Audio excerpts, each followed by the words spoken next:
crossover episode.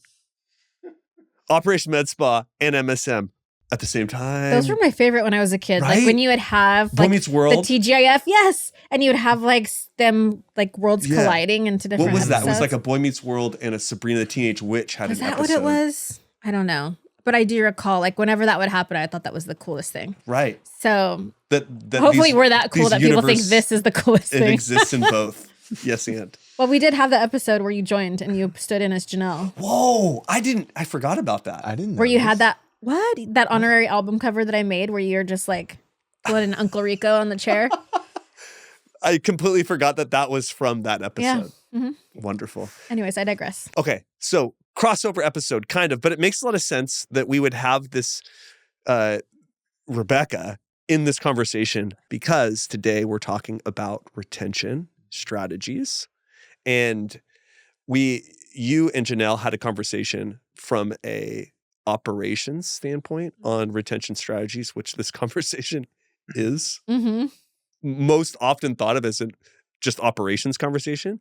But one of the things I love about how we operate is we don't operate in silos, right? That what is good strategy for operations is also good strategy for marketing, and we have to be unified, right? It's not just a you do this, we do this, but we're both pulling on the rope and we're both supporting in our own lanes. Yeah, I think the biggest thing with this is, and anything Andrew always says, whatever the light touches is marketing, which I love. It's a Lion King throwback, but I love that. And when you think about any of the initiatives that you have in operations to be successful, you know, when Janelle and I talked about retention, it had a lot to do with smart use of discounts. And I know you guys chatted on that as well.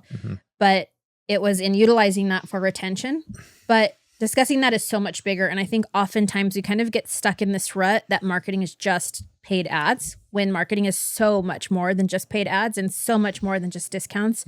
And so really talking through retention strategy from a marketing lens, I think is important for us to discuss, because some of the listeners may not yet be using paid ads. So talking through what marketing you have available to help with maintaining your clients, or for those med spas that are utilizing paid ads, well, then how do you keep those people in office? Because that's another big piece of this. So I think talking through this is very synergistic, and it makes sense to address at a deeper level from a marketing lens. Yeah, so somebody that I really look up to in the marketing space is Jay Abraham. Have you guys heard of him? Yes. And he talks about there's 3 ways to grow a business. 1, you get more customers, which obviously marketing focuses a lot on.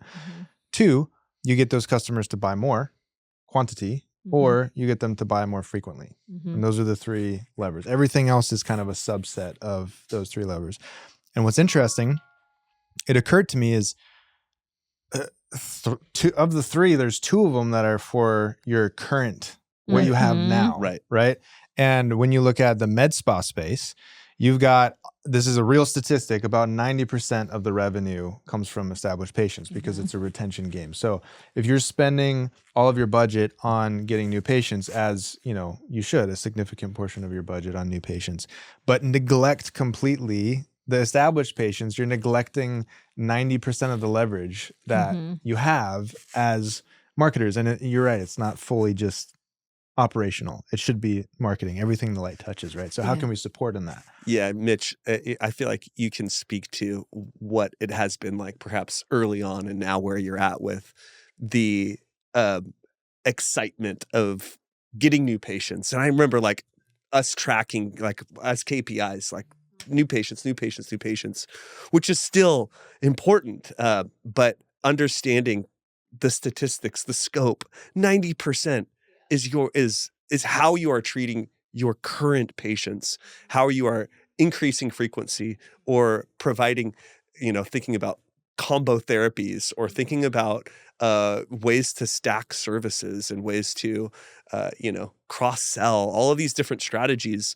Again, I think it's easy as marketers to kind of just be like, how do we get a naive, new to the industry patient excited about Botox, right? Versus like, well, what about what we currently have? How do we maximize what we currently have? And I think that's a missed opportunity because that's not marketing, right? Marketing is so much bigger than just the new patient. And I think that is the thing where, as far as getting in there and saying, okay, now how do we move this person through the funnel? Because what we also have to remember is that once that new client that's come in from whatever avenue they've come in from, whether it's a digital ad, a business to business partnership, they're through the door, they've stepped foot through the door, they're no longer a new patient. Now what? What's next?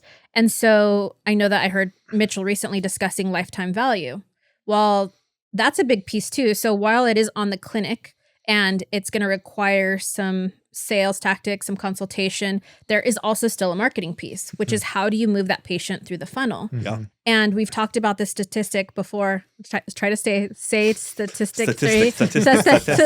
I wanted you to mess up so bad and then you didn't, and then I'm more statistic. But when you think about even just the conversion of, again, I think the sweetest bait that we have is Botox. So with people coming in for Botox, when you don't move them through the funnel into perhaps filler, by the second visit, they're probably not going to do filler. Like that's an alarming statistic. Did it. So when you have that in mind as part of your marketing strategy, it's just really smart. So we've got to think beyond how do we get them through the door and then switch into how do we move them through the funnel. And the two points that I feel like, and you guys can fill in the gaps if you can think of more, but is rebooking, right? And then the next is retaining them for that. Let's say it's for Botox. Marketing can absolutely support with getting them back through the door if they have lapsed, for example, right? So you've got SMS campaigns, you got email campaigns, SMS opt-ins, make sure you have them opted. But like if you neglect that one, make sure you have a system set up in place to even like send that as a mechanism. But we've sent out campaigns before and made like literally $250,000 in a couple of months just through doing a retention campaign. Like these people lapsed, come back in, right? And here's a gift to welcome you back. And just through doing something like that, you got people who are lapsed 9 months plus still wanting to come and just get them back through the door. I think list segmentations are really important too, because you can do targeted marketing even for patients that aren't lapsed yet. So if I've come in and I am that Botox patient that we talked about, and maybe I haven't been in for a couple of weeks or whatever that looks like, I can still use that list to target for filler next. And so that's the other piece too, where I think marketing comes into play, where you have to think ahead, which is how do I segment these lists? Yes, absolutely. Potentially lapsed patients are a list, but then what about patients that have tried X but never Y? Yes. And how do I get them to try that? That's a marketing strategy. And those are ways that you can use, again, those lists. And if you have, hopefully you have an EMR that supports that, where you're actually able to extract that data, or a CRM that's able to extract that data. But even outside of the digital realm, like you have other opportunities as well, where this might require a little more effort. And while we might say that it sits in the camp of operations, it truly is still a marketing leg, which is what is the history that they've done? Have they ever tried it? Providing them with something. We talked today, they're going to be doing an IV launch with one of our partners. And we said, hey, why not target every single patient that comes through that door with an existing patient with a gift certificate to use towards their first IV treatment? That's not digital. It's not email. It's in person. That is still marketing. And so identifying these different opportunities, I think, are really important for retention, because we can get stuck and we start to panic of where are the new clients when the biggest impact are the patients that you already have, and how do you move them through? Yeah, I think about times at which you offer new treatments and times at which you offer new products, which is perhaps a future episode. Wink, wink. But that's not a requirement to move to reintroduce either to an existing service, right? Or I feel like the med spa is a space where fundamentally there's so many different opportunities, right? It's ripe with opportunities, and sometimes it's easy to become one-dimensional when you think about where that patient is coming in. And Rebecca, I feel like one of your superpowers is being able to see all of the paths given a particular person, a particular patient. But I want to bring this thought up. I shared this with John recently about websites and about like what is the goal of website? What's the goal of marketing? And we have a lot of words that we use like engagement, traffic. These kind of big words, like, yeah, everybody can say that. But what if like the goal is immersion? Like, what does that mean? What does that look like? What does that look like you're going to tell us from a brand standpoint? Keep talking. Tell me more. On. Say more. Say more. I mean, tell me if I'm crazy, if that's a silly idea after I finish. But no, go on. No, what if the goal is immersion? What does immersion mean? Like immersion means that I spend time to truly belong and become, part of this family, this unit. Yes, it is engagement. Yes, it is all of these things, but like the idea of immersion is like, to me, kind of like the ultimate, like I become a fan when I'm all the way in immersed. I'm so curious about what's behind the next page, what's behind the next provider, what's behind the next service. So how do we, if the goal is immersion, which maybe you guys are like, no, I don't follow you, I think I follow. I think it's super interesting. So if the goal is immersion, then how do we inspire curiosity? How do we introduce touch points in the right way at the right time, however people come in? And again, we're talking about retention, but immersing those that we retain is essentially what I'm getting at. No, I think this feeds retention, because what you're talking about, this is like such a stony baloney conversation. Because I'm like, oh, immersion, I get it. I totally get it. Wash over me. This brand is totally washing over me. But I do think that's totally applicable for retention, because what people are craving right now more than ever is human connection. And what we're getting is through these digital fronts. But if we can feel like we belong, we're going to want to stay there. And that has a lot to do with even the experience when they come in. If they can feel that through the website, and they're going to want to belong. So that does feed into retention, because it creates a feeling. And we didn't talk about that as much because I didn't see it from this lens, as a marketing lens. But yeah, people didn't pass the drug to you. Well, right. But when you do have that feeling and that experience, you want to stay because you want more. And I do think that's a big lift, though. I think that for a lot of people, it's a brand experience. Like, we're like, oh, we can create that by being welcoming and talking to them. You're talking about a visual experience that creates that same thing. So I think that's a heavy lift, but I think it's really interesting to note for our listeners that retention is so much bigger than just what are the different things and offers that you're going to do to keep them or move them along the funnel. Yeah. It's a feeling that you create that makes them want to stay too, which is really cool. Yeah.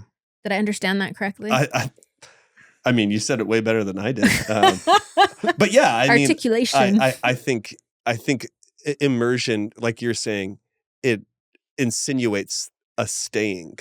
Like, if I am immersed, I'm hanging out. I'm hanging around. I am, subscribed on every single channel if I am immersed. And so to me, it's just another way of kind of thinking through, how would we create that? And to your point, it is a bigger lift on developing a visual system that would create that level of immersion. But I think from a marketing, I also think just about story and opportunities to immerse in different types of stories. I think to get out of the kind of heady cerebral, cloud of washing over this idea has been, I think on a tangible level, like a lot of this stuff, it feels very much like blocking and tackling, like it's just what is your post-treatment experience actually like for the rebooking experience? Like, and make it intentional. And how intentional is it? Yeah. You and Janelle have talked a lot about this, and thank you, because I mean, we also talk about like getting these leads, and trying our best to like steward them, but nothing beats that conversation right after the treatment. Like, no matter what a brilliantly crafted SMS message is, says, man, that right after the treatment, depending on the type of treatment, is like the best time for the rebooking. And I do think that we talked at the start of this about how collaboration is so important. And I think that, for all intents and purposes, people listening to this podcast are focused on marketing. If you are the marketer, collaborating with operations is so important, because we've talked about this many times where you launch a campaign and it's not going to be successful if you've not collaborated with operations, and then they've talked with their team and they know what to do. Like it's a football game. Like we are going to throw the ball, but who's going to catch it? And then who's going to move it towards the goal line? And if that hasn't been talked about, if we haven't talked about our gameplay, then it's going to be a fumble. Yeah. Is that enough football references for you guys? I'm just trying to fit in here. But I think it's game plan, not gameplay. Game plan. Well, you play a game. Okay, I want to double click on that because I think that's so important, is collaboratively interacting with ops, and then also like supporting. Like, let's talk about rebooking for a second, because when you think about the retention being 90% of the business, if a front desk staff member on one day forgets to ask for the rebooking, then it could look like marketing isn't doing their job because the the revenue is dipping, but really it's just, we just had a new staff member, we haven't trained them on this yet. Like, so it could be something as simple as that. It's tons of leads, but your conversion is really low. Yeah. And one of the things that we've done to help with that would be, one, script, giving them a script so they have something to say. That's and Andrea mentioned this on a prior episode, that sales and marketing are married. They should not be separate. And so if the opportunity arises for marketing to like, hey, like this is what I think would convert well when you're actually talking with the patient, let's collaborate on it. But what about an offer, a retention offer? Like if you book today before you walk out the door, then you get XYZ. That's something that we've talked about a lot, right? Yeah, we've played around with that a little bit, and I think it depends on the offer. I think it depends on what you're trying to accomplish. But I think the bottom line is that there are so many ways to do this, but you have to be intentional. And it's when we think about it retrospectively that we're like, man, we could have capitalized on this. I also think a big part when we talk about conversion is we've also brought visibility. And I think visibility is a very big thing. Again, we're talking about not having blinders where you're only focused on new clients, focused on turning that new client into a loyal client. And what does that look like? And that visibility is like, okay, great. We had, let's call it 100 leads, and then we had 10 bookings. So we had 10% conversion. Is that what we want? Well, why not look into what those conversations were? And if you have a CRM going in and being like, was there an opportunity missed? Was it the language that we used in the initial communication that was a bait and switch? Like, what was it? And so dialing that into for conversions, but also for the retention piece, because you might use those avenues as well.